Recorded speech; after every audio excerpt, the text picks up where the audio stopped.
Let me introduce myself. My name is Dr. Rachel Hendricks Stirrup, and I am the Chief Data Governance Officer at the National Alliance Against Disparities in Patient Health. We're located in Woodbridge, Virginia. I am also a co-investigator on an initiative called Aim Ahead, which is aimed at leveraging artificial intelligence and machine learning to address health equity. I'm also within this consortium, our co-chair for our ethics and equity work group that meets regularly to talk about the issues that you'll hear today. I am really delighted to be joined by my co-panelists. Sorry, bear with me one moment.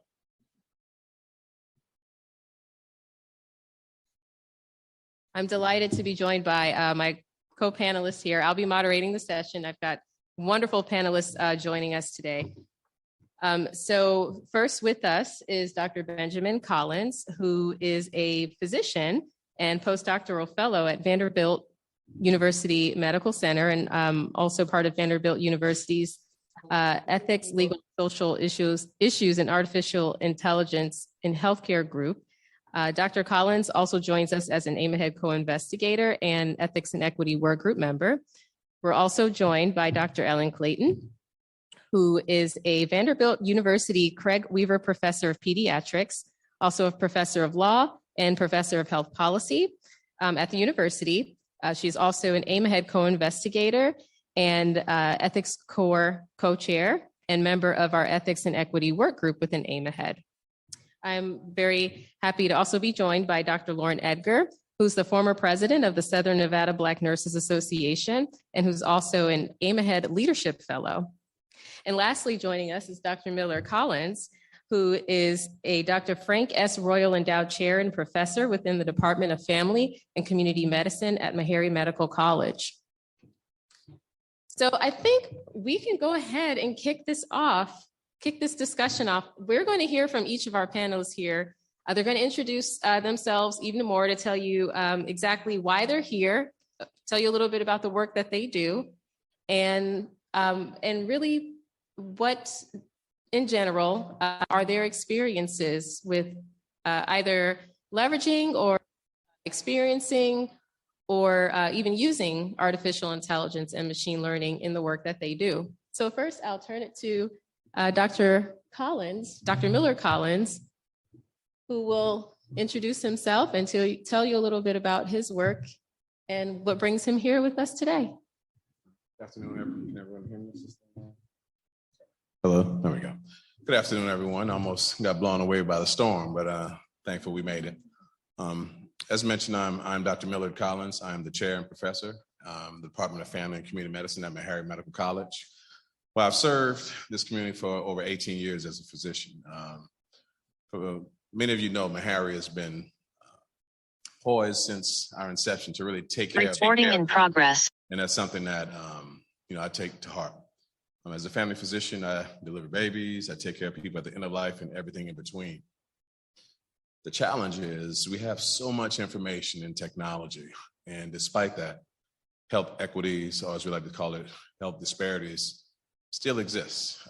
So when it comes to artificial intelligence and machine learning and its role in this dilemma, makes you want to pause and wonder what more can be done, because information is only as good as the information that's put in. So there's some hesitance, much as in research and other things for minorities to participate in this, because the question is what are you going to do with that information? Is it going to fill its intended purpose? So very fortunate, very lucky, and grateful to be a part of this panel discussion, and looking forward to mixing it up. Thank you so much.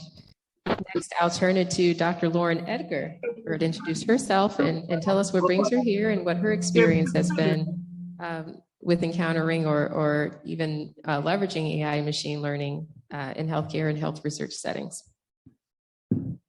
Thank you so much, Dr. Hendricks Stirrup.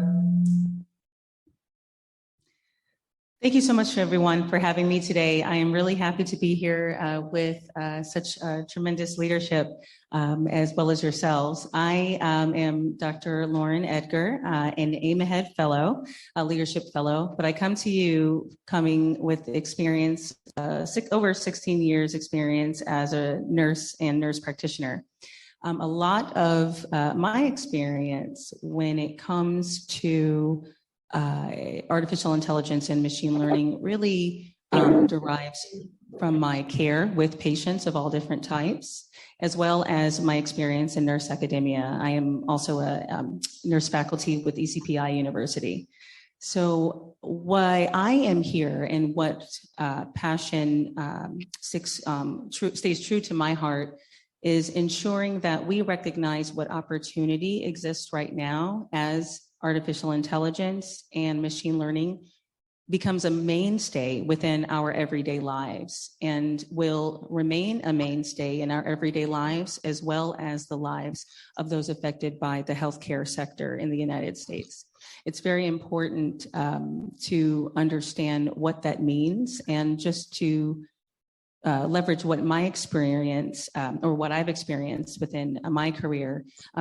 Really, it's thinking about how those individuals coming from vulnerable communities and the underserved will not only have the opportunity to influence how AI and machine learning applies to what materials and equipment are used within the healthcare arena, but also what decisions are made because of what results come from the materials being used. So it's almost something to think about when it comes to being both behind the curtain as well as on the stage, utilizing the materials and being affected by the materials that are either AI supported or machine learning supported. I also come to you, as I mentioned, from the perspective of the nurse and nurse practitioner, as well as the perspective from nurse academia. So what does that mean? It means making sure that not only do we understand what material is out there, especially for those going into healthcare, and how we use it to make decisions for our own, but also making sure that we are indeed literate in the terms that are used when it comes to working with those who are developing as well as utilizing or creating machinery that we'll use in our everyday lives as it relates to AI and ML. So I'm really happy to be with you all today. I'm excited about your questions.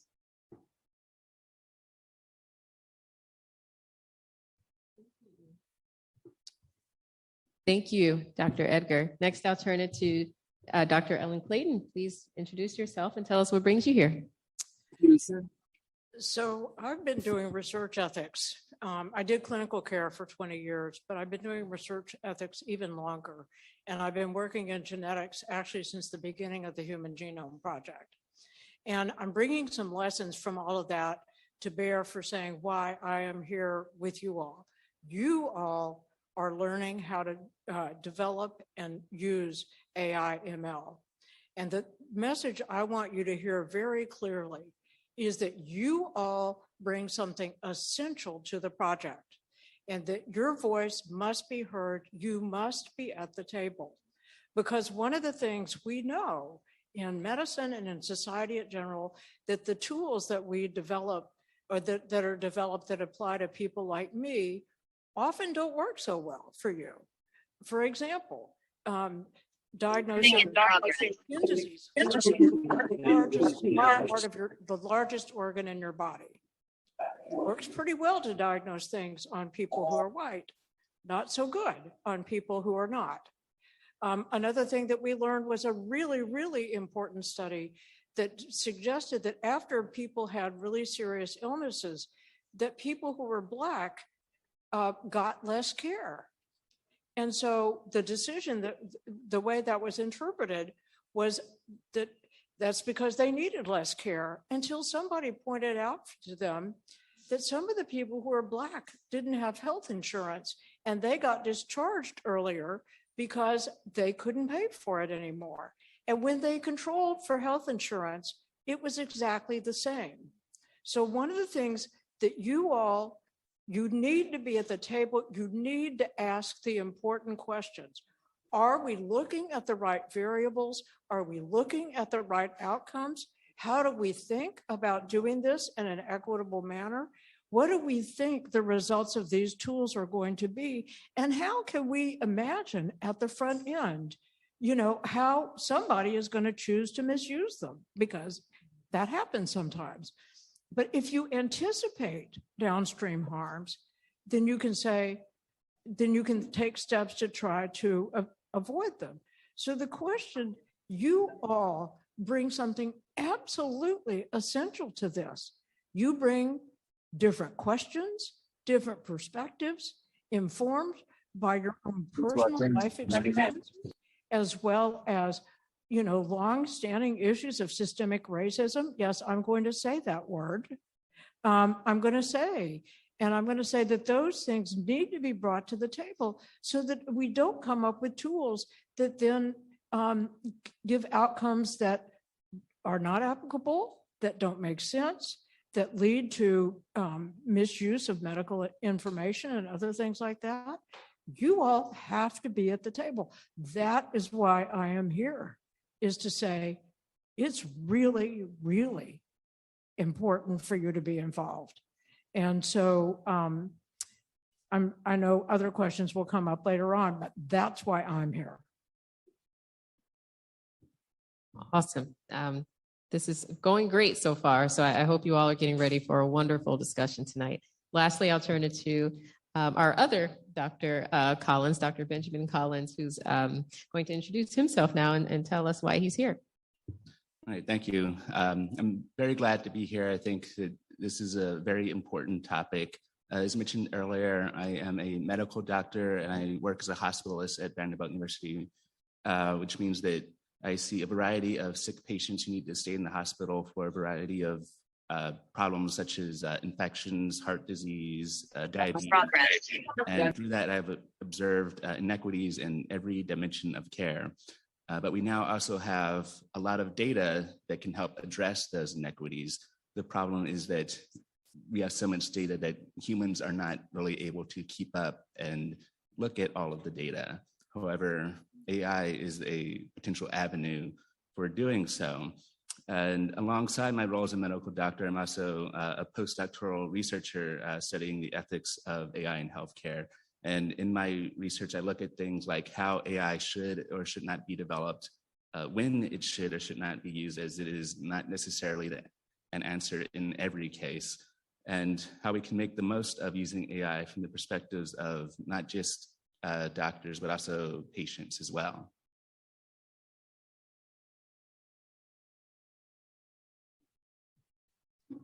Awesome, thank you.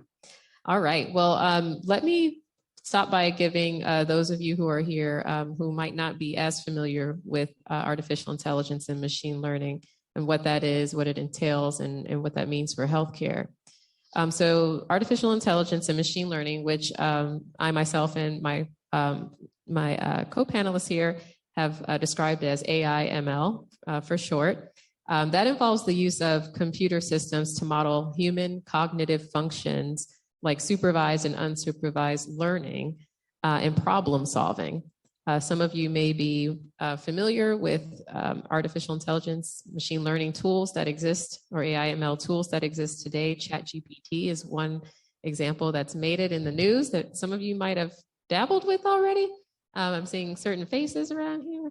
That's okay, we'll talk about that later. But today we want to talk about how those tools are being developed and conceptualized with healthcare and health research in mind. Believe it or not, there's been a lot of talk in papers published so far about tools like ChatGPT, other uses of tools in healthcare like bone densitometry scans or pulse oximeters, all types of tools that leverage AI machine learning software to function. So today, AI and ML tools and devices are really very much embedded in our day-to-day healthcare infrastructure. This is even within our electronic medical records that we often see when we go to the doctor and see them typing at their computers. the diagnostic devices that are used in order to calculate and assess and measure your health status. Again, thinking about how dense your bones are, how saturated your blood is with oxygen, as I already mentioned, and also a multitude of other ways like robotic surgery, things like that. Thank you. All of these AI and ML advancements are developed with using data. So as we, oh, that's thunder. Okay. So as we even thinking about the role of data in the development of these technologies, there are lots of considerations there. Like, for example, what data is being used to develop these tools? Where do they get the data? From whom? Is this data representative of me or people like me, such that in the event this tool is used in me or a person like me, that is actually functioning accurately and informing my care, my healthcare in ways that are safe for me, safe for my family and other people that I care about.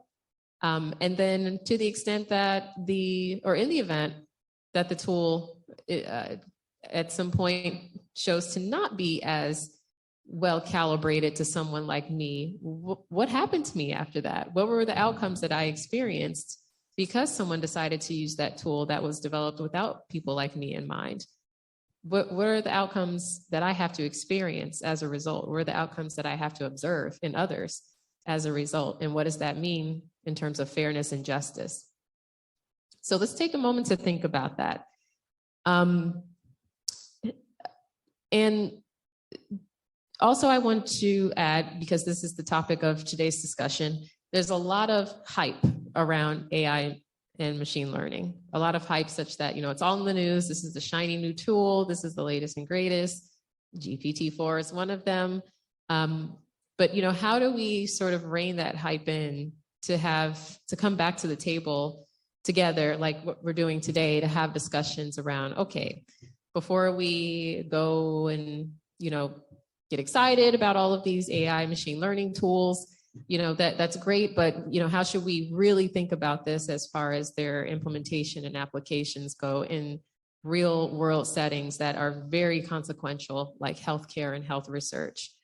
What does that mean in terms of possible opportunities to benefit populations or exploit them? We have to think about the benefits and the risks, the pros and the cons, the yin and yang that comes with the scaling and implementation of AI machine learning. So we're going to talk about that today, and I hope you all are prepared or preparing yourselves to ask us questions as we really take a deep dive into this topic with our panelists who've joined us. So as you've heard, we have a wonderful panel of academics here with us who are also healthcare providers, who are also educators, and who also do their own research and publish in order to inform our generalizable knowledge on this topic. So I want to start by asking our panel, and I think I'll let any of you answer this question first. Happy to start on this end of the table or start on this end. But I want to ask first, given that health inequities that we experience or observe today are a symptom of larger system failures that result from power asymmetries between communities who are often vulnerable and more powerful systems like our healthcare system, what are your preliminary thoughts around AI machine learning being the right tool to leverage in order to address health inequity or disparities? So it looks like you're ready to talk, Dr. Collins. Yes. Go right ahead. Yes, I am fine with starting. So I think one thing to point out first is that the prime source of health inequity can be traced to what we call the social determinants of health. So these are factors that are socially defined or socially determined in some way that are not necessarily directly related to biological causes of health and disease. So that can be that's race or socially defined gender, can be where people live, how much access people have to healthcare, or things such as life experiences. Racism itself is social determinant. And one example of that is that people who have darker skin, even within the same race, tend to have worse high blood pressure or hypertension. And these social determinants of health are often rooted in structural inequities in society and decisions made by people. Some of those decisions may be intentional or unintentional, and they influence who has resources and support for the ability to live healthy and who does not. And artificial intelligence, machine learning is a tool, and tools can be used appropriately or inappropriately. These tools can also be used to fix or to break. If guided in the right direction, AI ML can be a tool that helps to address health equity.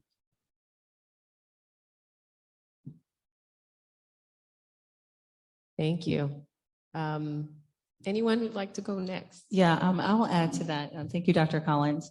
I think also there are additional considerations to think about, and perhaps the approach can also be in general is when you think about the person who invented the airplane, right? You have the individuals who said, let's learn how to fly. And you have those who got together in a room to figure out how to build an airplane. But at the same time, those who think that there's, precautionary measures that should always be taken for such ventures, while you have some individuals in the room who are building the plane, you also have individuals who are building the parachute.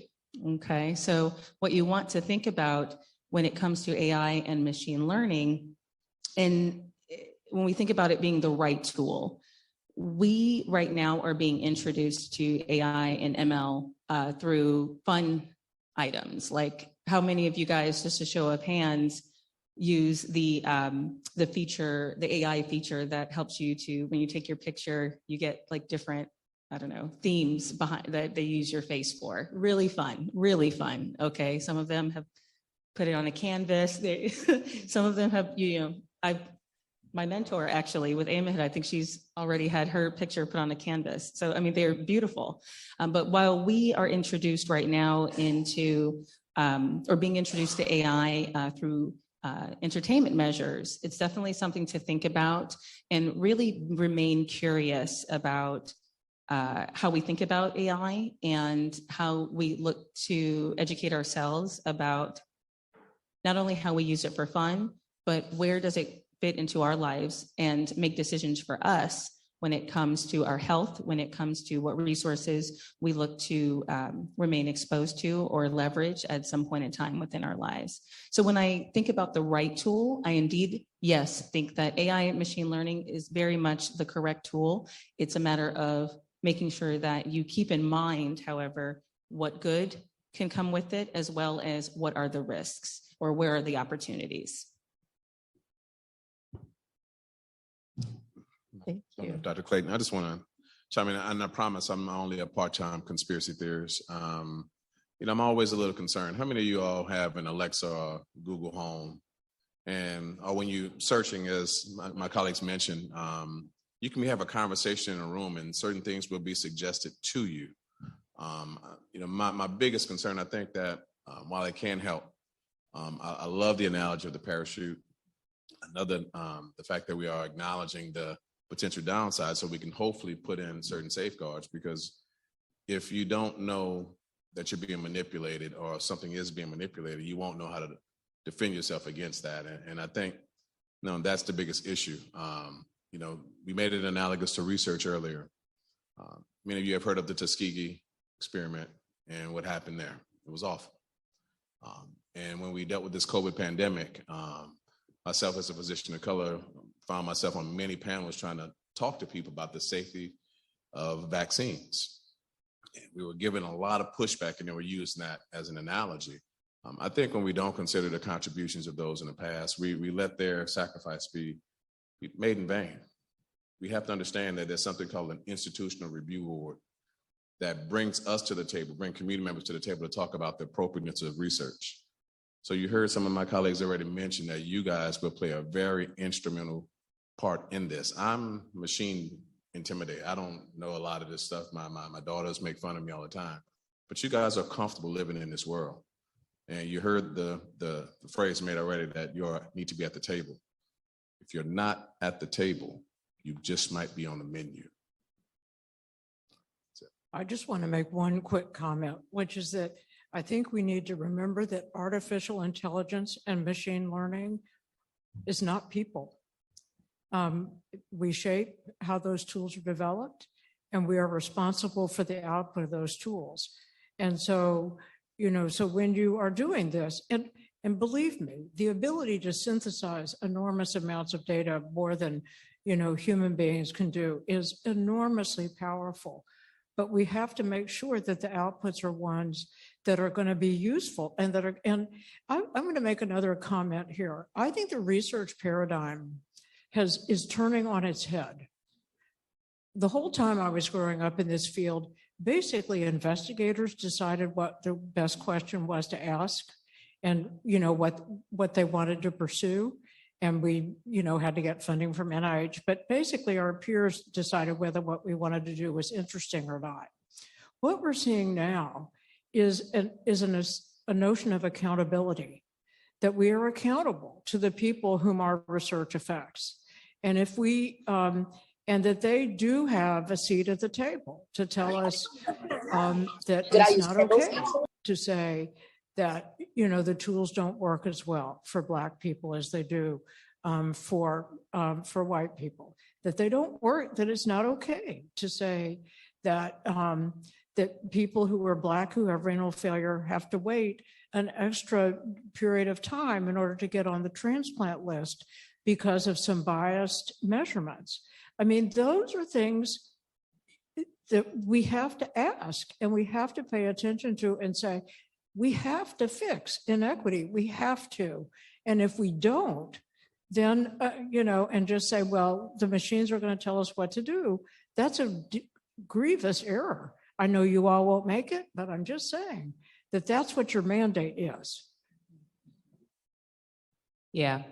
So I'm really glad that you all brought this up, the idea of how, or at least the importance of how do you all get involved in the development and refinement, validation, every scientific engineering process that comes with the development of AI and ML. How do you all get involved in that? And I want to point to the fact that there's a huge lack of diversity at present with respect to the data that feeds into AI and ML tools, with respect to the researchers that build AI and ML devices and robotics tools. I mean, you name it. There's a huge underrepresentation of individuals of color who engage in that development and curation of data that powers AI machine learning tools. And that alone creates huge risks to perpetuate existing biases, existing disparities as a result of those biases within and outside of the health system, and certainly within research.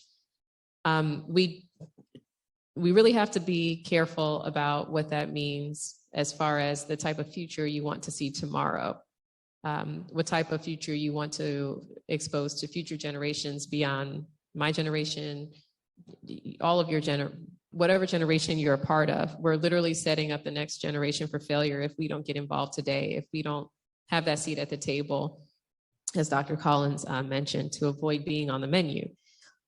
So given that AI and ML are becoming deeply embedded in a growing range of health relevant settings, including health research, health services research, I want to ask our panelists, what are your thoughts with respect to researchers and developers sharing power in the development of AI and machine learning, and also not just the development, but also its implementation and use in health settings? What are your thoughts, or what have you encountered? Like, for example, if a patient learns that there was an AI and ML tool that informed their care in some way, or informed their ability to participate in a clinical trial that's potentially life-saving or life-altering, to what extent was that patient given the option to rebut any suggestion that an AI machine learning tool might have provided to their healthcare providers? That's just one example, but it really is one example within the broader scope of sharing power. Rather than assuming that a patient or a research participant will go along with whatever decision that has been made for them and by an AI machine learning tool or by an individual who's relying on that tool.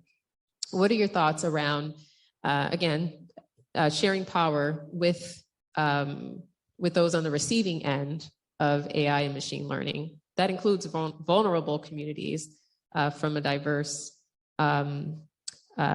populations, not just African American populations, but other subpopulations even within our population, and other populations that have historically been marginalized by our healthcare system and health research community writ large.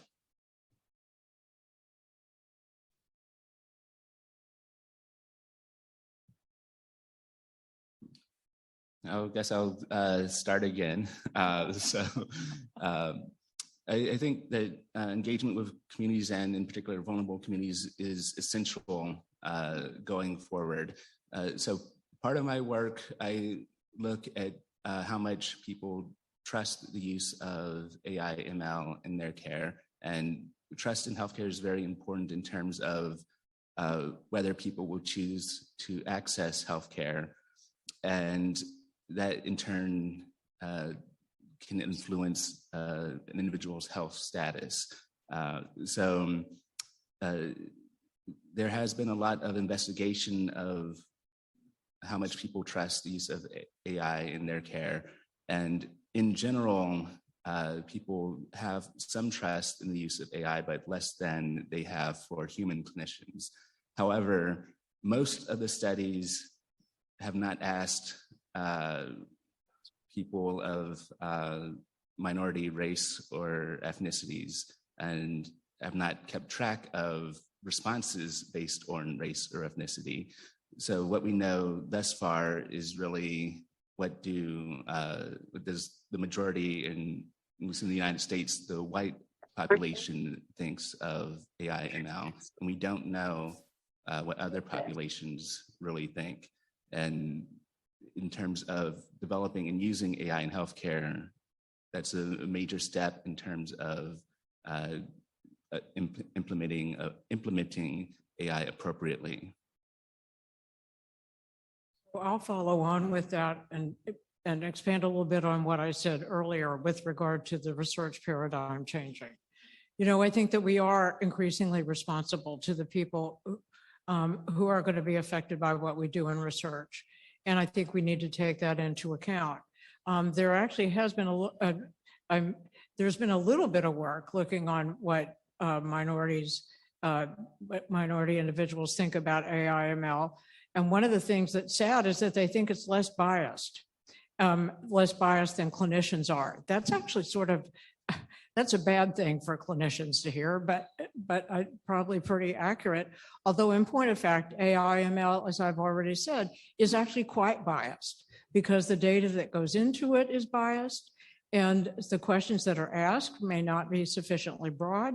So, I think the thing that we are seeing about this is that this is really an overall indictment about how our healthcare system works. What people like is clinicians who actually care about them and address them as whole people. And we know that, that's just, there's tons of data looking at that. And so to the extent that AI ML is going to help, it's going to be in the context of saying, I'm using this tool that is helping me, but the clinician then needs to know what the limitations of the tool are, because a lot of them are biased. And so, it's a real conundrum going forward with this. So I will pass that on, but if the doctor tells you something that you don't like, you just don't do it. Or no, sorry. Thank you, Dr. Clayton. Absolutely. And I'll even piggyback on what you shared, Dr. Clayton, with regards to what goes into AI, ML, and how it influences healthcare and healthcare decisions at the bedside and beyond. For instance, if there is a tool that uses race as a determinant factor for decision making. For instance, we in practice use best practice advisory features within our electronic healthcare record. And those advisory features provide recommendations based on the patient's history, reason or chief complaint or reason for their visit to the doctor, and so forth. If race is being leveraged there, then it will then inform what recommendations the clinician sees and has to consider with regards to following what process they follow, whether it's the medical diagnosis process and so forth. However, it's important to understand that while you have clinicians that you see, the human element that is, that consider race as, say, a risk factor for hypertension or high blood pressure, if you have AI doing the same thing, you can very much see more of the same with regards to that. And it's important to then understand that if race is being used in these algorithms, then we are now using what could be considered in certain aspects a social construct, as opposed to what truly puts an individual or individuals from vulnerable populations, minority populations at risk. So again, it comes with making sure that you remain literate with what goes into how the AI or ML tool is informed, and making sure that you are comfortable with your understanding about how the tool is being used and what goes into what outcomes it is meant to influence. Just to add to that and to continue to stir the pot, I guess, they say things that make you laugh, make you cry.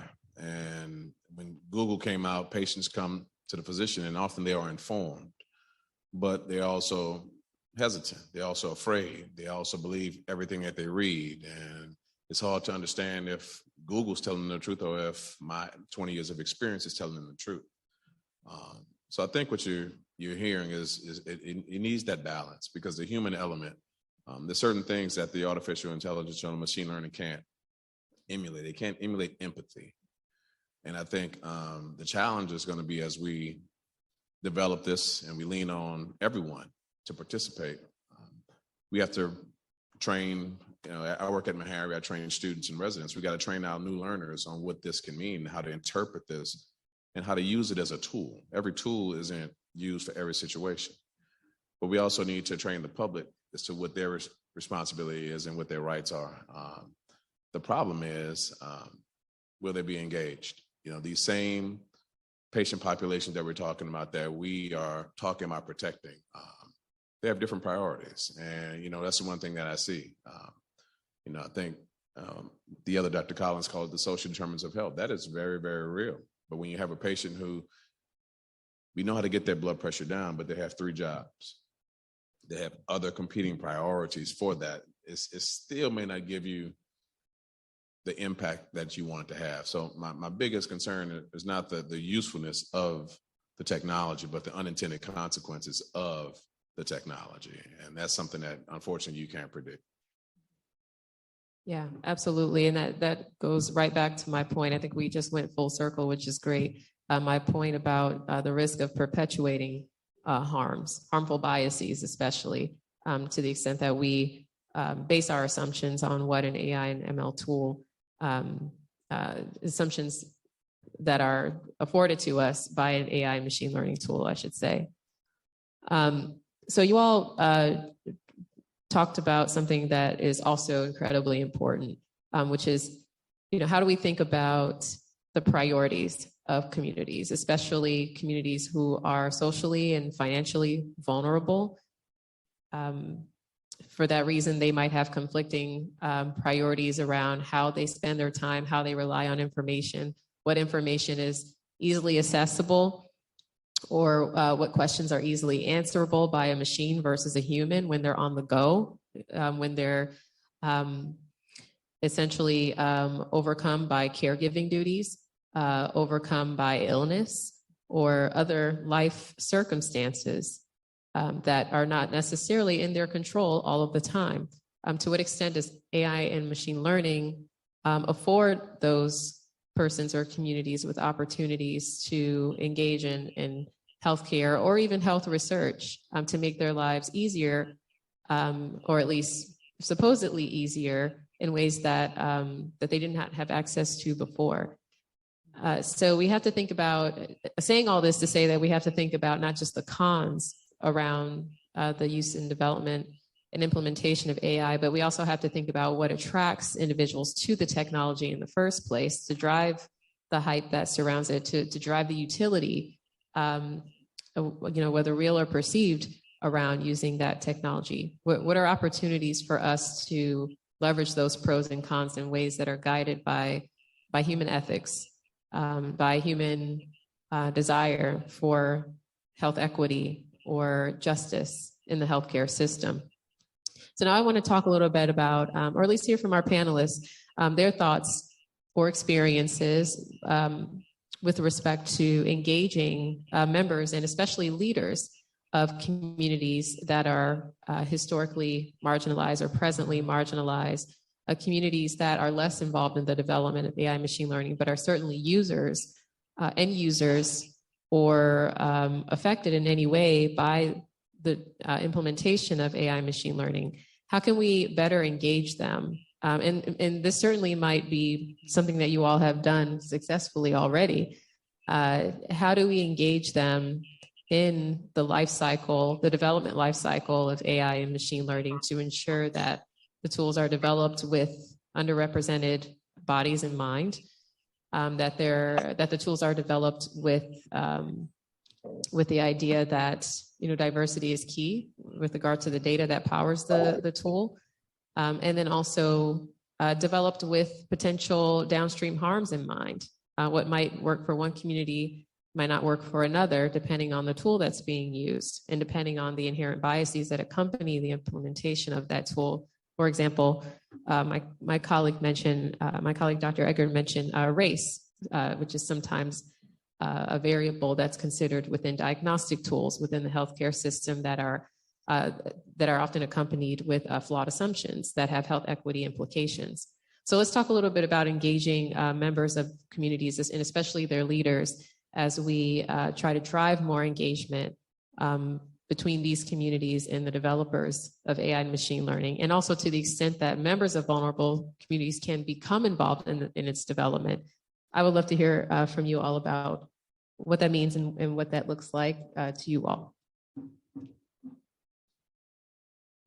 So really the first step is awareness. So we've been talking about engaging with communities, engaging with vulnerable populations for a reason, and that it's important, and it is realistically something that society has struggled with for a long time, and in part because of the structural inequities, there's not really an easy solution, but being aware that it is a problem is the first step to being able to address it. And then from my own experiences, I would say that humility is also an important aspect. As a Black physician, I could take the perspective that I can speak for the Black community, but I'm only one individual. And I would also state that my medical training has given me experiences and biases that are not necessarily representative of the Black community. And then the third thing I would point out is considering historical events. So the Tuskegee experiment has been brought up before, but there are a large number of problematic events that have happened in the past for many communities. One that I've learned about before for the Native American community is a tribe in Arizona, the Havasupai tribe, had were taken advantage of by researchers to have their blood collected and their personal health data distributed to third parties when that was not what they had wanted in their with their health. I'll just say a couple of words. It requires humility and getting out of your comfort zone. That's you. Mic has been dropped. Okay. I think it definitely means holding each other accountable, no matter what community you're in, whether it's a church community, an academic community, your family members.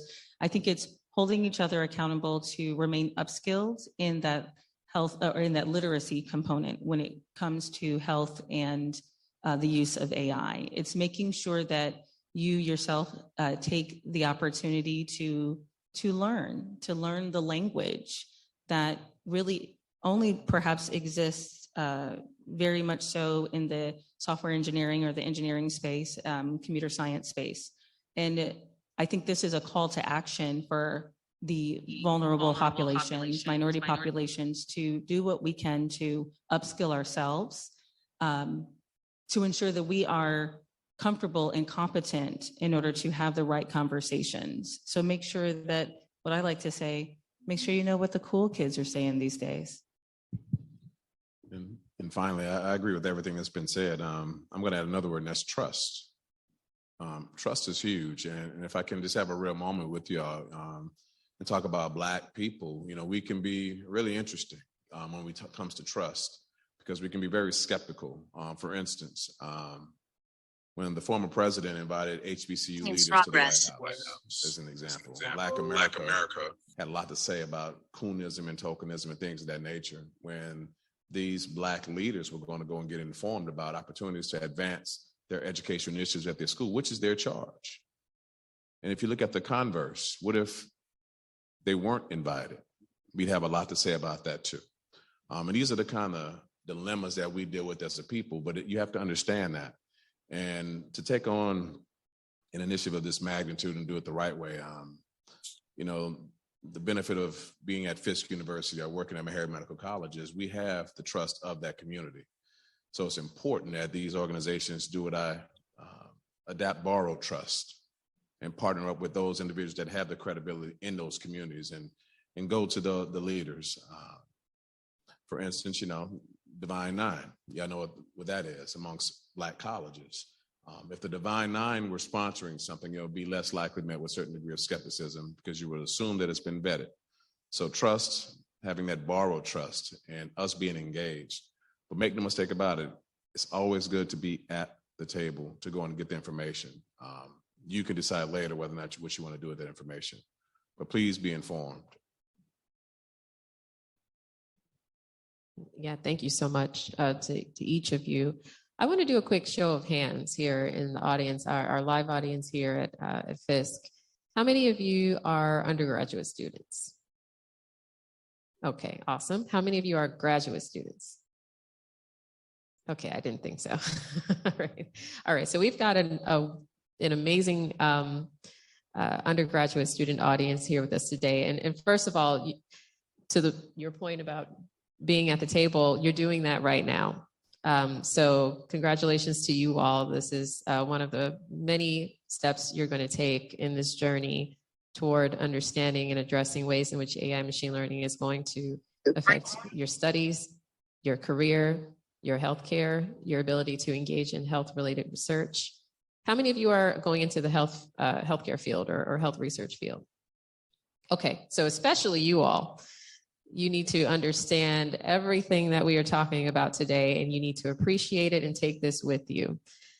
So that being said, I'm going to turn it back to our panelists and ask you all, what is the utmost consideration for undergraduate students, especially for those who are here with us today who are going into the healthcare sector or health-related fields?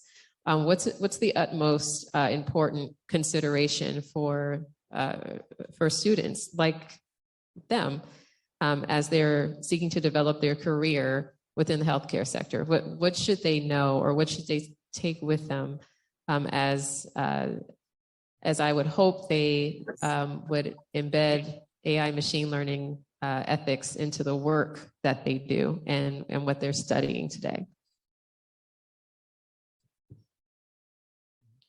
I suspect that I'm was the most recent person who was an undergraduate here. My experiences since then. So I went to undergraduate at Virginia Commonwealth University in Richmond, Virginia, where I also went to medical school, and then I trained in internal medicine at Temple University. And during that time, it was clear that the undergraduate experience is only a very small sampling of what the healthcare experience will be, not just from a standpoint of education, but from a standpoint of life experiences. And the very first day I was at Temple University in Philadelphia, there was a woman who had an electric-powered wheelchair that had malfunctioned outside. So myself and one of my colleagues at the time, we helped move her to see where we could get her some help. But going back to the idea of social determinants, structural inequities, there was not really anyone available to help her. And I think the reason that you are going into healthcare is something to really keep in mind, because it is something that you will question from time to time. It's not something where you'll go in, you will have the passion and excitement all the time. And there will be times where you do have that passion, but there will also be times where it can be difficult to keep going forward. As the person who's oldest at the table and therefore furthest away from undergraduate school, I will say two things. One is just my general advice that I give to everybody who comes to me for advice is be sure you know how to write well. And the reason I say that is because if you can write well, it means that everything upstream works. And your ability to communicate is actually just an essential skill almost no matter what you do. The second thing that I want to say is that there is a lot of science and cool stuff in medicine. And frankly, most of what I learned in college in science is utterly irrelevant to practice of medicine. Organic chemistry has nothing to do with the practice of medicine. I'm here to tell you. But that's going to make somebody mad, but I really don't care. Here's the thing I will say. Practicing medicine is profoundly human. Every great doctor I know knows a lot of stuff, but what they are really good at is connecting with the patient. Every single one. And having those interpersonal skills, broad openness to the difficulties of humanity, all of that stuff is essential to being a physician. The rest of the stuff you can learn. And, and I don't want to denigrate that for a minute, but boy, if you want to be a great clinician, you have got to be able to learn from, listen to, communicate with, empathize with, connect with your patients. That is the hallmark of what medicine is about. The tools we have are astonishing, absolutely astonishing.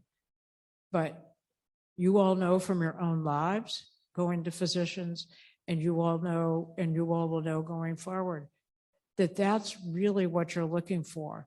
Great skill and great empathy.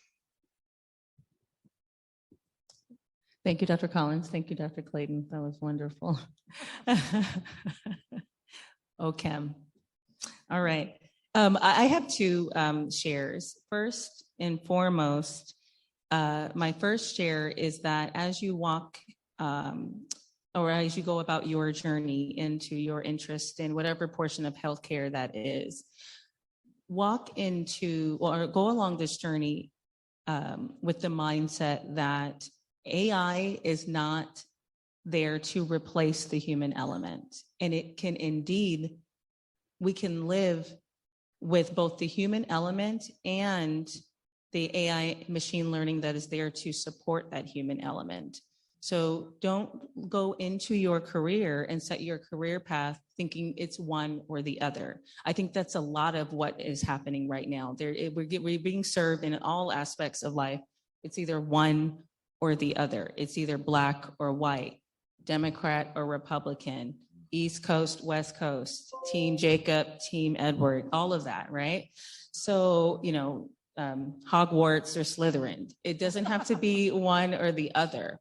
So it's very much when we adopt AI in our as we adopt AI machine learning into our personal lives, as we look to leverage it to help us get to where we'd like to be in our careers as well, or in our professional lives, it's important to know that AI can indeed be a solution that's not there to replace the human element. But there is, to my second point, a responsibility that comes with helping it to become a solution. And we are at a pivotal time to ensure that we take advantage of what opportunities we can to ensure that those who are helping to develop or helping to apply AI and machine learning tools as it relates to helping individuals move from the illness to wellness continuum. It's important that we hold everyone accountable in doing so.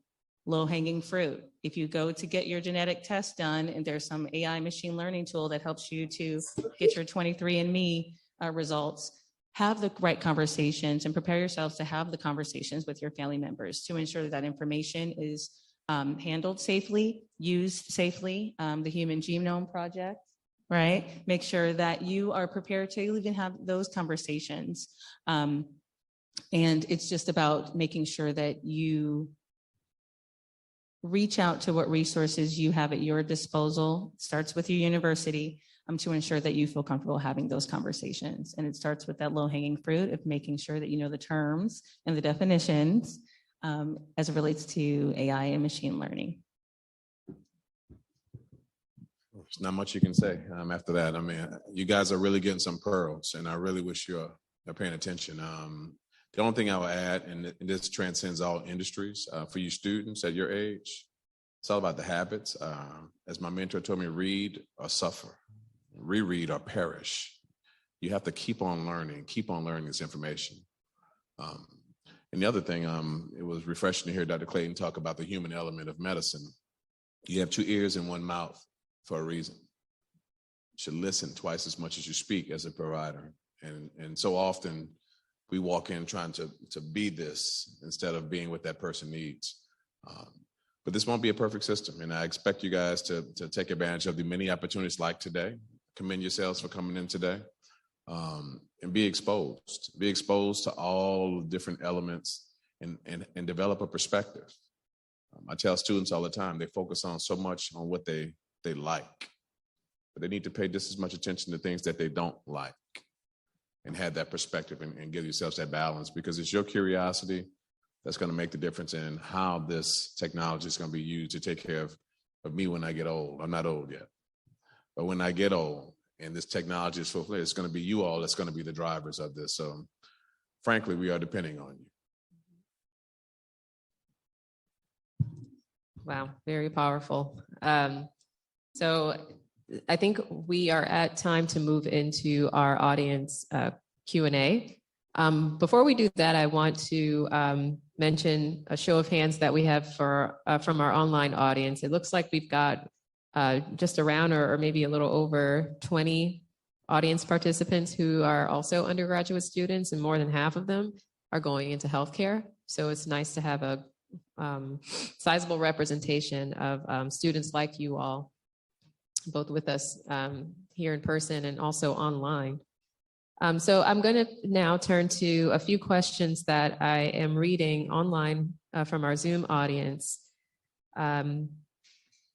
It looks like one of our audience members asks, knowing that AI machine learning has contained bias in the past, what ethics are set in place, or I would say, what are maybe ethical considerations at the research phase that can happen perhaps at the research phase to assess or address healthcare equity?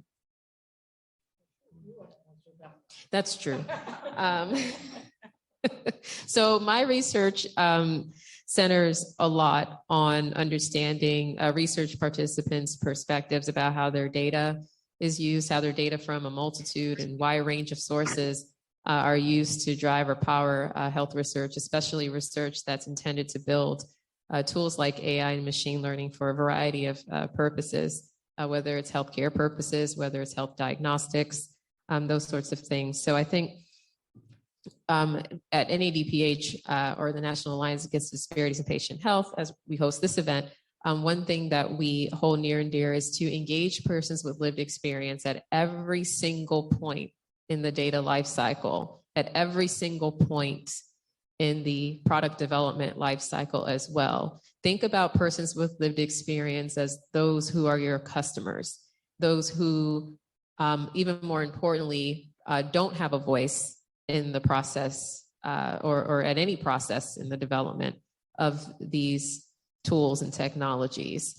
So who is not being reached? Who is effectively untapped, or what communities are effectively untapped but have the greatest risk of negative downstream effects of the technology once it's used in the public domain? Think about what is allowing them to engage in this process or in these conversations. But more importantly, why are they not engaged? Why are they silent? What barriers exist to their engagement in this process, and what can we do to lower that barrier, whether it's a personal barrier, a perceived barrier, or an all-out hindrance? We need to lower those barriers. We need to address those hindrances to make sure that we're doing everything possible and creating every incentive that we can offer to bring their voice to the table, to engage them literally at every single point of the life cycle, from the early initiation phases of product development all the way down to the dissemination phases of the data and the technology, everything in between that.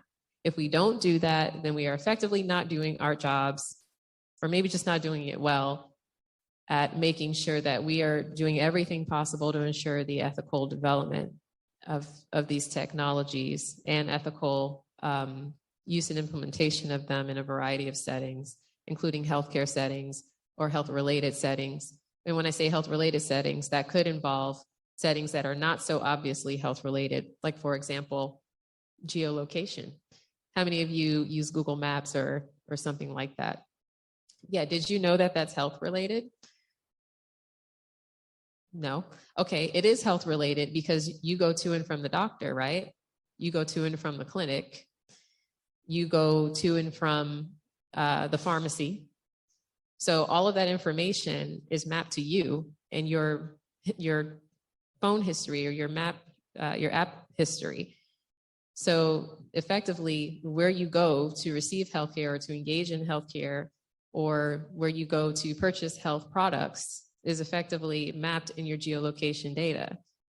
So we have to think about ways in which that information is also used to power AI machine learning tools. So that way we understand exactly what it is we are giving up in the process, or what it is we are offering, what information we are offering in the process of developing these tools, to the extent that they are leveraging that information to create a product or a software that is intended to inform your healthcare or intended to inform your livelihood to the extent that it affects your health.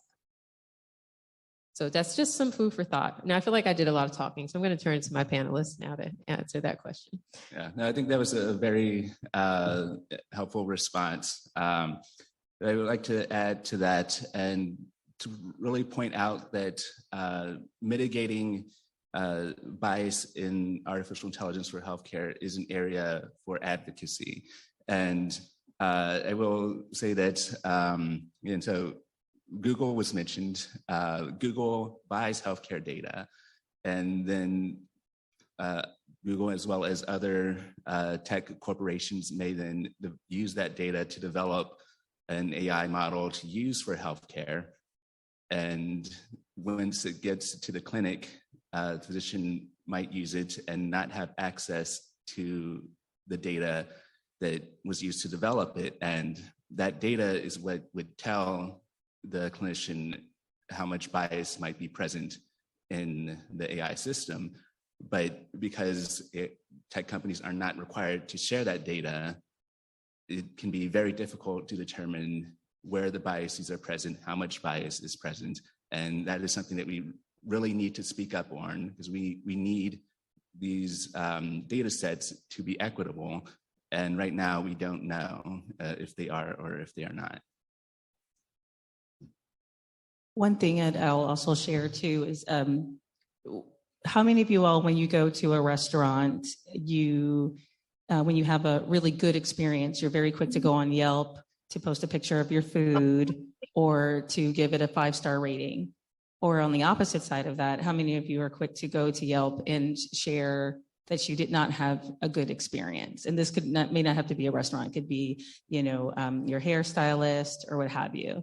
If you think about that, know that information is now, when you provide reviews, it's made public. And so while we have fun with the AI tools that are available via Facebook and so forth, one thing that you can look to take advantage of are what opportunities are there when you're using these fun applications, or even applications that relate to or influence healthcare in some way. How is the data or the outcomes being presented? So you can look to almost think of it as, how are the reviews, or how are the results of the use of these machine learning tools or AI tools? How is it being displayed? How is that information made public? So again, same idea with a Yelp review. We actually have that in our hospital systems. It's basically tells you which hospitals have certain infection rates and so forth. So while we get to use that opportunity, that data, to hold hospitals accountable to share what their infection rates look like or their fall rates look like, there's opportunity to do the same thing with some of these tools as well. So again, something to think about there to ensure that information is made transparent and decisions based on that information can be made and the community can be informed. Just quickly, be discerning with and good stewards of your data. Be mindful of who you give it to. You don't just give your credit card to anyone, or you send money in Cash App, or do things responsibly. So be responsible with who you give your data to.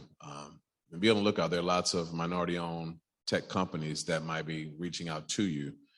You might feel more comfortable if it's someone who you can touch and talk to and identify, as compared to the bigger companies. And there's going to be lots of trepidation about, the concerns, as we've talked about.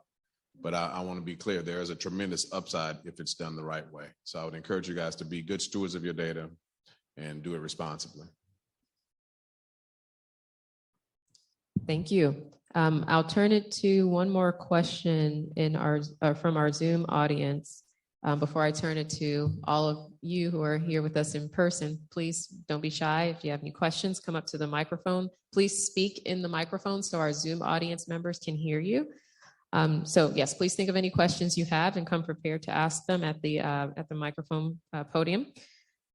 We have a question from someone in our audience who says, currently in our generation, there's a lot of reliance on technology in general. How do you think our current reliance on technology will affect how we relate to AI in health now that we know about AI as it relates to health and health equity?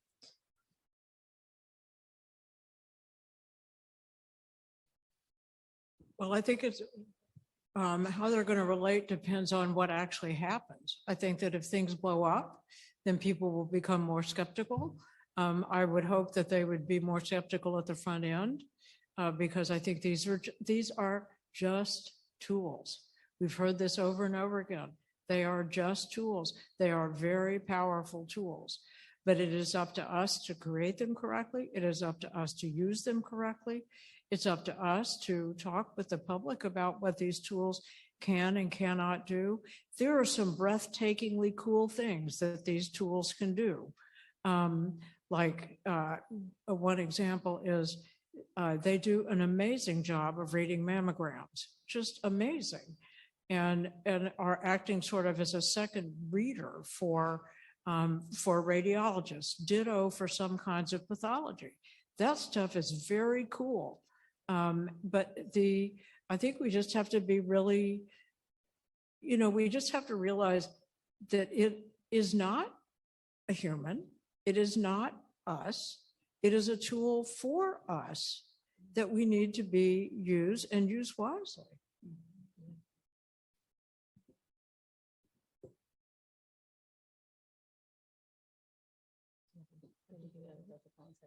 Nope. Okay. Oh, okay. I have also. So I think definitely to that point, to Dr. Clayton's point, is while we are, right now, I would argue that our relationship with AI is to meet certain conveniences within our life. And we have to understand where to really leverage those conveniences. It is indeed convenient to leverage AI as it relates to obtaining an impression for a mammogram. It's convenient. How is it convenient? Because we don't have to wait for a radiologist to provide us an interpretation. The ER that I used to work with, we used a third-party company to read our x-rays. And this third-party company was in Australia. Why? Because of the time difference. So it was convenient when we worked night shift to get just-in-time impressions.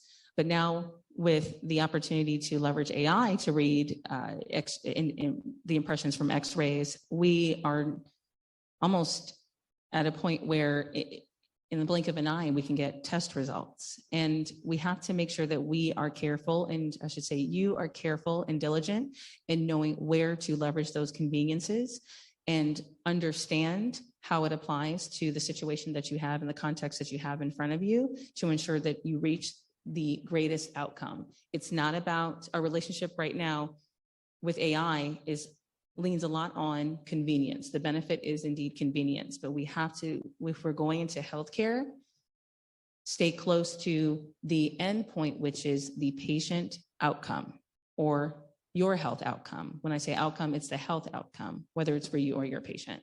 So while our relationship right now very much leans on convenience and leveraging AI as such, we have to make sure that if we go into practice, we are licensed for a reason. We now have individuals' lives in our hands, and our decisions could affect, or even in law, decisions can very much affect the outcome or livelihood of a person, of another person. Or especially when we think about vulnerable populations, individuals that can't make decisions for themselves. For instance, the elderly or the very young, or even the disabled. So what we have to think about is, in our lives, we appreciate AI and machine learning for convenience purposes, but when it comes into healthcare, if you indeed are looking to leverage what responsibility comes with coming into healthcare, be very diligent about how you use the information to ensure that you are helping your patients and those you serve to reach the greatest outcome. So I want to tell you what's coming, and I want to tell you what the challenges are going to be. What's coming is that we are already predicting what people's downstream health is going to be. We're going to be able to predict who in this room is more likely than somebody else to develop hypertension, who in this room is more likely to develop obesity, who in this room is more likely to develop certain kinds of cancer. And we've been talking about this forever. I'm here to tell you that you have an electronic medical record, and it can go through and it can say, you're more like, because of your family history, because of, I do this a lot in genetics, let me tell you, that this is what you're at risk for. And then, so here's the ethical question. First of all, do people want that? Are they really going to act on it? The answer almost surely is no. Particularly because Many of these things are lifestyle changes. Other reasons they might not act on it is because they don't have the health insurance to pay whatever is needed. But this idea that somehow this nirvana is going to be that we have this prediction about who's going to be susceptible to what, and that we can do it actually at birth, a la Gattaca. You all are too young to have seen Gattaca, but it's an important movie for your cultural literacy, I'm here to tell you. You know, that what that means for people is really, it has enormous ethical implications. It has implications about what options are available to you in the future. What if you don't follow your doctor's advice? Are you going to be in trouble? What if you do follow your doctor's advice and it works some, but not enough? This is what AI/ML is going to do. And we have to figure out what that means, because one of the things that our society is super good at is discriminating. And I don't mean that until whether you can tell some wine is better than another.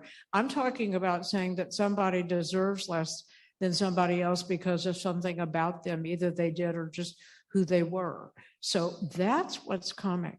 Those are the ethical and legal issues that we're going to be confronting. And I just am putting it out there on the table. That's the future. I'll also add too that, sorry, Dr. Collins, it's just a quick mention. Right now, again, you know, there's a lot of media that tries to get your attention. Think about what influences your decisions there. Don't let media influence your decision. Do the research for yourself. Yeah, I think the way that we interact and will interact with AI in healthcare is a very interesting question. And the dynamic in healthcare may change a lot. One layer of complexity. So AI in healthcare is a complex topic, and to add another layer of complexity to that is that there are really multiple ways of interacting, and two higher level categories of that is most of what we've talked about thus far are clinician-facing tools that physicians and nurses may use, but there will also be AI that we would consider as patient-facing tools, like smartphone apps, chatbots. Particularly mental health is one area where chatbots are being used to interact directly with patients. And there may be a lot more of that coming as well. And just to give you the other side of why we need you to pay attention, because policy will be implemented based upon this. And my concern is that, you know, some of you are still on you should be on your parents' health insurance. But imagine if now, in order for you to get insurance, you have to go and get a test, and they're going to see all the things that are predisposed to, and that's going to set your premium based upon your risk. I would suggest that if we aren't careful, the disparities in the access issue will get larger, will get wider, because it is artificial intelligence. We have real intelligence right now that's being manipulated against people who are disadvantaged. So again, pay attention to this conversation. Wonderful. We do have someone in our live audience who would like to ask a question. Please go ahead and remember to speak into the microphone so our Zoom audience can hear you.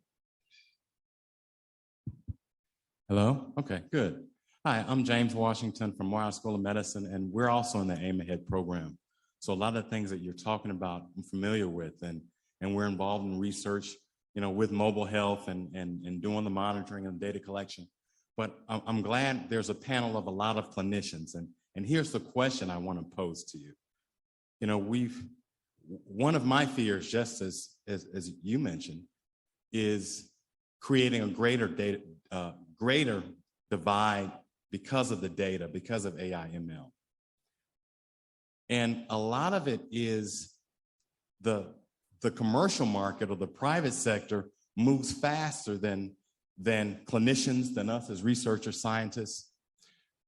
But one thing we can control is how we train up clinicians. What changes would you recommend we modify in how we train up our clinicians now in response to what's coming?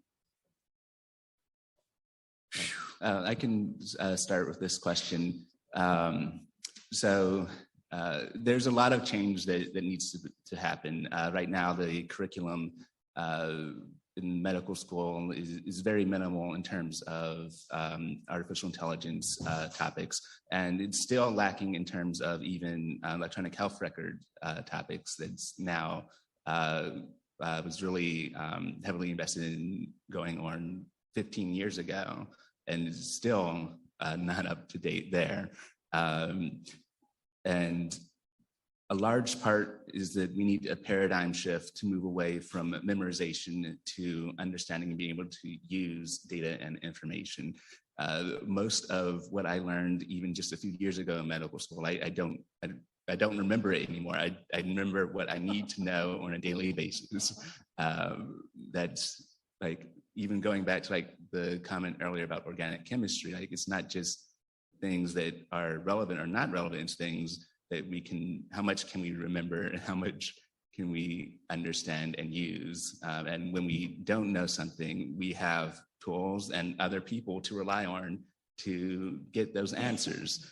But to address education on AI specifically, we need to, there are areas that we can combine the topics. So evidence-based medicine is an area where we can implement more education on data, as well as introduce concepts of AI, as well as if we provide some more education on electronic health records. And then so ethical concepts and ideas of introducing ideas of bias in clinical decision-making, so that that's something that we understand better. A couple years ago, I developed an algorithmic a training module for clinicians on algorithmic bias, which, to my understanding, there are some other online training modules that target clinicians for learning AI, but none that really target avoiding some of the potential harms that could come to patients from that. And that's an area that clinicians need to really be aware of as well.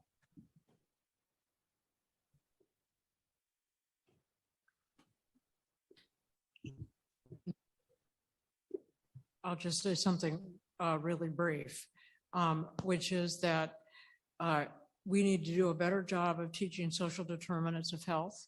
And we need to view this not as something that gets in the, well, we can't treat this patient because they're just in too much trouble socially, but we need to take this as a mandate as clinicians and as people with voices to speak out and say, this is something that has to be addressed. We have to educate our children. We have to keep them safe. We have to keep them immunized. We have to not use AR-15s to kill them in school. And I think physicians, actually, clinicians have a tremendous obligation to do that kind of advocacy because of their particular exposure to the consequences thereof. So I think that we need to take what we know that medicine can do, but put it in a larger context of what we know is necessary to create health and well-being, much of which occurs outside of of major medical centers like Vanderbilt. So, or medical centers like Meharry. We have to. The job is bigger than what you do in the clinic. Absolutely. Well said, Dr. Collins and Dr. Clayton. I'll even piggyback off of that. And first and foremost, a lot of preparation for the clinical sciences, nurses and physicians alike are very much on a theoretical basis. And I think where academia can move forward is first leverage what we know about how leveraging, or I should say, using what we know and what benefits come from leveraging the multidisciplinary team. And what do I mean by that? It's not just about the physician. It's not just about the nurse. It's about the physician, the nurse, and other members of the team that include therapists, occupational therapists, respiratory therapists, social workers, case managers, Everyone has to come in to ensure that the patient indeed reaches the best outcome. Where AI comes into play is you'll find that a lot in academia, we have labs. We have labs that are meant to allow you to know or learn how to use equipment, how to apply different theories, how to go from anywhere from assessing to evaluating or even diagnosing to ensure that you are indeed on the right path to ensure that you're providing, getting ready for a practice that is indeed safe for patients. Where academia can indeed leverage AI is make sure that AI is also in the skills labs. AI is also being mentioned in the classroom to ensure that what nurses and physicians will see in the classroom, it will bring them closer to what they will see when they get to the bedside. Because when I teach in my skills labs, does not match what I teach my seasoned nurses when I'm in the hospital. I'm teaching seasoned nurses how to leverage predictive analytics tools to assess fall risk. I'm only teaching to a Braden scale, I'm only teaching to a fall risk scale that speaks to fall risk, which is already outdated. And that's what I'm talking to the nursing students about. So it's making sure that curriculums match what clinicians will see at the bedside and what informs their decisions at the bedside. Yes, it's about physical assessment, what you see, hear, and feel and smell, but also it's about leveraging what we know what equipment we're going to be using. And I think that's going to take more than just the nursing schools and medical schools. It's definitely going to be an opportunity to hold industry accountable to ensure that we have the tools we need to ensure that we're ready. I think that was the perfect cherry to the top of the sundae. I think that's exactly what I was going to say. I believe in delivery of high quality care. And to the point of your question and to the very essence of what we're talking about, I'm not a big fan of the value-based compensation model. I think, fee for service, I see you, I get paid for what I do, and then that's it. So now my reimbursement being tied to outcomes. Again, we treat very disadvantaged patients and they have a very different starting place. And I think some of these systems and these new changes are making people who traditionally in the rural communities that treat underserved patients who are sick, that are afflicted, that have these social determinant of health issues, fire these patients from our panel so that we can eat and take care of our own bills. And that's very unfortunate. So what my colleague just mentioned, I think they all hit the points as to how this can be integrated into medical education. Informatics is a big part of what we do. I think many of our students take advantage of our health policy courses to understand that how the policy that we vote on can impact, certain populations at risk. But the team approach, everyone has a role to play in the outcomes of the patient. So we can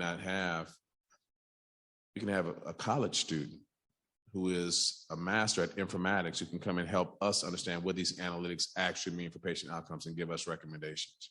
I think that's where it's going to be in the future. Yep. Oh, okay. We'll take your one more question from you, Okay. and then we're going to close out with a lightning round question from me for the panelists. So just so you all are aware, I know we're at time, but I just wanted to let that be known, but please go right ahead. Okay, sorry. This question is kind of long, but hi, I'm Emmanuel Lawton. I'm a third-year biology major here at Fisk University. So I'm interested in outpatient family medicine. So my question is kind of about the utilization of AI in family medicine, or like the practice of medicine. So I was just going to ask the providers on the stage, how is AI going to be used kind of in the scope of medicine to help either improve the practice or kind of deter practice from happening as as effectively as possible. So like, for example, I know primary care physicians are like the center of care, and they kind of direct different specialties on how, like, what medicine can and can't be used for a patient.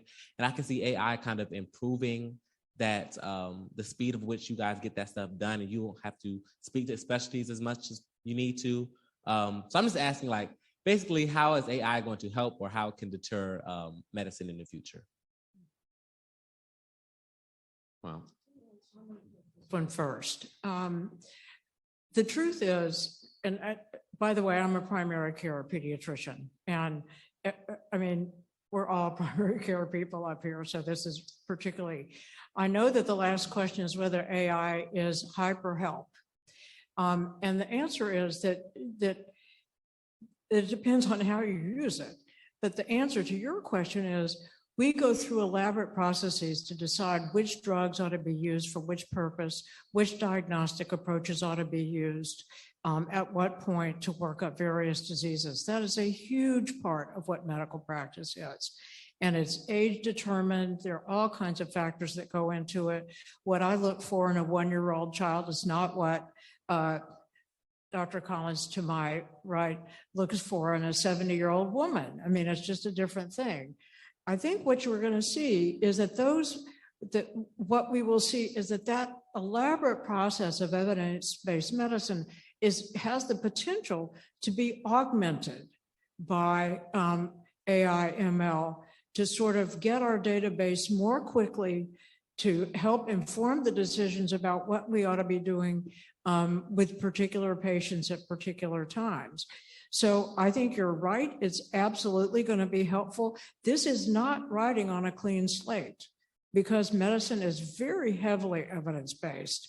And this basically will just sort of ratchet up the number of variables we could take into account and can perhaps synthesize the data more quickly and more reliably so that we can have a better database.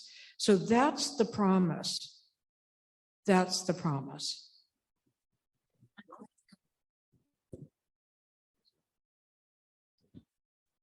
To add on to that a little bit, and I appreciated your question, the part in your question about recognizing how primary care physicians help manage medications. And that points to one of the areas where we have space to improve in order to set the foundation for AI is in data sharing in healthcare. So particularly in clinics that serve marginalized populations, patients may be on 20 different medications, and not all of those medications are necessarily documented in the clinic. And that would limit the ability of AI to make appropriate recommendations if it doesn't have that data.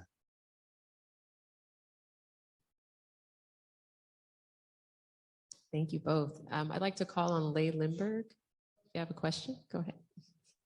So I did have a question, and it's really from a patient and family perspective. So as a glimpsing at the future, how long do you think it'll take until when a patient authorizes a treatment or a procedure, that the thing will not just say the physician explained the procedure and the risks and the benefits, but it will also say the physician explained the biases inherent in the data to date that drove this decision making and what those biases were, and I accept that they're inherent in there or I don't accept them. And who will make those policy changes? Will it be actually the health centers or the insurance companies or a larger political public health body?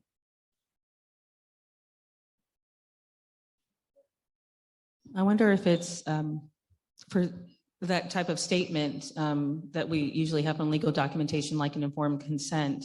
I definitely imagine that it'll be health and legal. The first organization that came to my mind was AHRQ, the Agency for Quality and Safety. And so when we think about, in healthcare, excuse me. And so when we think about terminology and what declarations there are, I anticipate that that language is going to be planted in a lot of different documents very soon. Whether you walk into a family clinic and you're registering, on the iPad and you're answering all of these questions, whether it's a statement acknowledging that, your provider could very well be informed with materials that are AI supported or machine learning supported. Or when you're going to a hospital and you're registering as an admitted patient, you are signing a declaration stating that you have indeed been informed that what is going into your care could very well indeed be AI supported. And then to add to your statement of if there's a procedure that has to be done or even a surgery, it's adding that additional statement to say that what radiographs or what have you that support the decision that requires you to, or I shouldn't say requires, but that suggests you having this surgery, if you will, is indeed AI supported. So I think it's definitely, I think that information is, that language is definitely coming soon. Who makes the decision? I think it's going to take a lot of organization to do so. Dr. Clayton. One quick thought. Medicine has had a terrible, terrible time acknowledging uncertainty, but I think that they're going to have to do it at some point. So that's what I would say. I think it's not going to keep, I don't think it's just a physician decision, obviously. Whether physicians or any member of the healthcare team care to adopt AI, I think it's definitely going, while it's already a mainstay in healthcare, it's definitely going to be something that, or I should say your suggestion or your mention about language is going to be had whether we get the buy-in of the team or not, because it's here to stay. It's real. Yeah, I'll just quickly add that there's a large tendency in among physicians to not like change. I think that language would be very helpful to have, but I imagine there will be some pushback from the clinical community. I'm just going to add that insurance companies will have a say-so in that too, because before certain things can be done, they want to see that those steps have been taken. So much of that is already being done, but that extra statement should probably come into. Yeah, and I'll add one more thing before we move to our lightning round to close out. Policy is most certainly involved, especially regulatory policy. FDA is already and continuously grappling with if and how they can regulate AI and machine learning software as a medical device. And the way they determine that is by examining whether or not the clinician can make an independent judgment with or without the tool, or whether or not the clinician can understand and convey the inner workings of the AI machine learning tool as well. To the extent that the clinician can describe or understand or elucidate the inner workings of the AI machine learning tool, that is, if the tool is not what we call a black box, then it's considered a different way by the FDA than if the tool is in fact what we would consider a black box, such as its inner workings are unexplainable. So that's something to keep in mind from a policy standpoint. In the interest of time, and to close out our panel, time has flown since we started the panel. So thank you all so much. Dr. Collins, Dr. Clayton, Dr. Edgar, Dr. Collins. Thank you all with us in person. Thank you all who are with us online via Zoom. I'm going to close out. Each of you have I'll give you 10, 15 seconds to tell us your opinion of whether or not, or your opinion around whether or not AI machine learning to address health equity is real or hype. Well, that's not much time. So my answer is it's real if we make it real, and if we commit to making sure that we make decisions that consider the people and the patients.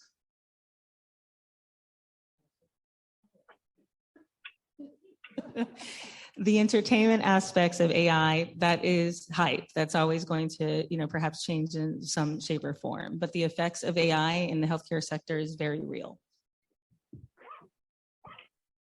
I'm going to talk fast. 3% of us participate in clinical research, yet we use a lot more than that for drugs. Imagine if we have a greater participation in this process, the difference it can make in our long-term outcomes. You have a choice. And there you have it.